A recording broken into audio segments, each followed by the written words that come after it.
Демек, Байлау кеңес арнасының көрермендері, бүгінгі видеода киви жемісінің бет күтіміне пайдасын айтатын боламыз.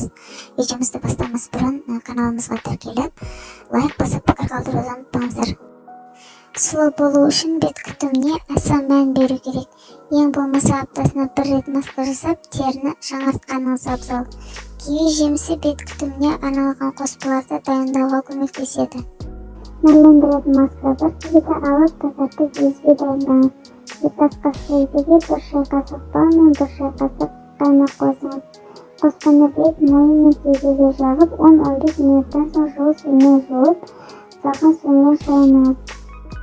Ылғалдандыратын маска 2 ас қасық киви жұмсағын, 1 шай қасық зәйтүн майы және 2 шай қасық сүзбемен араластырыңыз.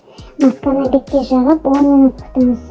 Уақыт өткен соң көк шаймен мақтаны сулап, масканы тазартыңыз, 5 минуттан соң бетті мұзбен сүртіңіз. Жасартатын маска 2 ас қасық киви езбесін, 1 ас қасық алма езбесін және 1 ас қасық қою кілегеймен араластырыңыз. Қоспаны бетке жағып 20 минуттан соң жылы сумен жуып тастаңыз.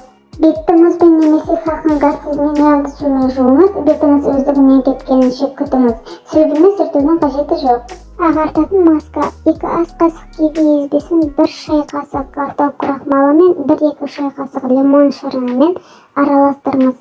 Қоспаны бетке жағып 10 минуттан соң жылы сумен жуып, ылғалдандырушы исмай жағыңыз. Солғын теріні қалыпқа келтіретін маска 2 ас қасық киви жұмсағына 1 жұмыртқа ағы мен 1-2 шай қасық зәйтүн майын қосып араластырыңыз. Масканы бет мойын мен кеудеге жағып, 10-15 минуттан соң жылы кемеде қайнатпасымен жуып тастаңыз.